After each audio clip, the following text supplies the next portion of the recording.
आप उलझे हैं 3 प्रश्नों पे। पहला प्रश्न ये कि भर्ती कब आएगी, दूसरा प्रश्न ये कि मैं पात्र होऊंगा कि नहीं होऊंगा, और तीसरा प्रश्न ये कि पेपर कब होंगे। अब ये 3 प्रश्नों पे जो विद्यार्थी उलझा है, क्या कि भर्ती कब, ये प्रश्न पे मोस्टली सारे उलझे हुए हैं। दूसरा, मैं पात्र होऊंगा कि नहीं होऊंगा, और तीसरा पेपर कब। अब ये तीनों ऐसे बिंदु है जिसका उत्तर राजस्थान सरकार के पास में भी नहीं, और इन तीनों प्रश्नों को लेकर ये इतने गलत प्रश्न है कि इन तीनों प्रश्नों को लेके मार्केट का 90% विद्यार्थी अधिक से अपना ठीक ठाक समय बर्बाद कर लेता है। पहले तो लंबे समय तक भर्ती कब आएगी इस पे वो उलझा हुआ रहेगा, फिर रहेगा कि मैं पात्र हो पाऊंगा कि नहीं हो पाऊंगा, इस पे रहेगा, और उसके बाद परीक्षा पेपर कब होगा इस पे रहेगा। तो इन 3 प्रश्नों पे 90% से भी अधिक विद्यार्थी अपना समय खराब कर लेते हैं। मैं तो कंपटीशन की इस दुनिया में उस व्यक्ति को सबसे सफल मानता हूं जो इन 3 प्रश्नों से ऊपर उठ गया है, जो इन 3 प्रश्नों पर बात ही नहीं करता। उसके मस्तिष्क में इन 3 प्रश्नों की जगह दूसरे 3 प्रश्न हैं। अब वो प्रश्न ये है कि पहला प्रश्न उसका ये है, इन तीनों के स्थान पे भर्ती का वगैरह नहीं, उनका पहला प्रश्न ये है कि मुझे कौन सी सामग्री यूज़ करनी चाहिए, और इसका हर एक वीडियो वगैरह सब बना रखे हैं। दूसरा प्रश्न ये कि मुझे अभ्यास किससे करना चाहिए, और तीसरा प्रश्न ये रहता है कि मुझे कौन सी रणनीति अपनानी चाहिए। बस, और ये सुन लिया, समझ लिया एक बार, फिर बार बार पूछने की आवश्यकता नहीं। और इसमें समय खराब करने के बजाय अगर यहाँ पे काम करेंगे तो निश्चित तौर पे व्यक्ति असफल हो ही नहीं सकता। तो आपकी असफलता में इन तीनों प्रश्नों का बड़ा गजब का योगदान है। मैं तो ये कहता हूँ कि आपने BA कर ली, B.Ed कर ली, या STC कर ली, या MA कर ली, जो भी कर ली, आपको बहुत अच्छे से पता है कि आपने जो परीक्षाएं पास करी है जिसमें आप एलिजिबल हो चुके हैं, ठीक है। तो पात्र का क्या है, आप जैसे हिस्ट्री के स्टूडेंट, हिस्ट्री तैयार कर लो, आप बढ़िया तैयार कर लीजिए।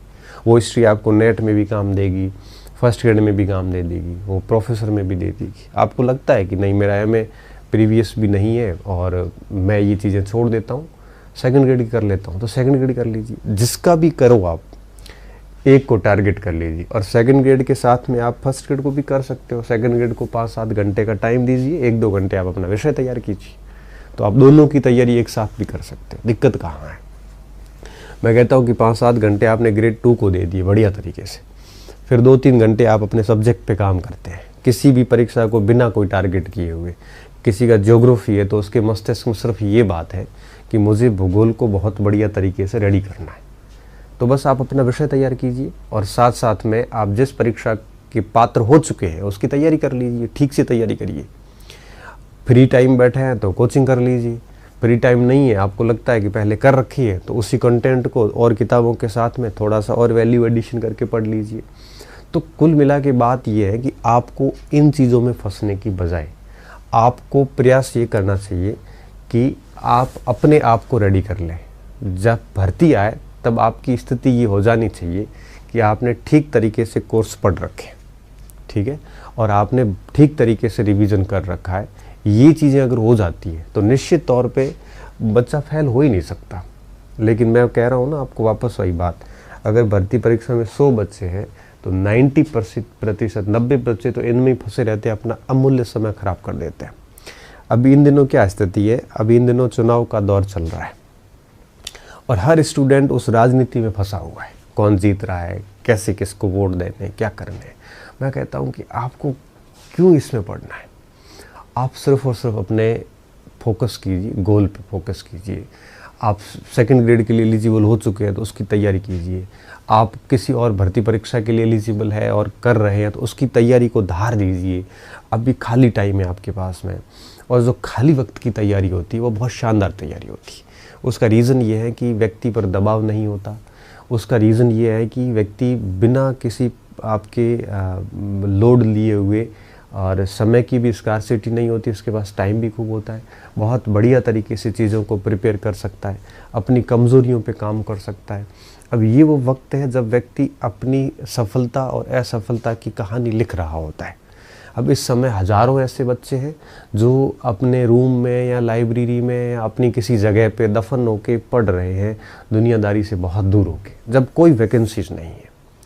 और हज़ारों बच्चे ऐसे हैं जो पूछने में बिजी हैं।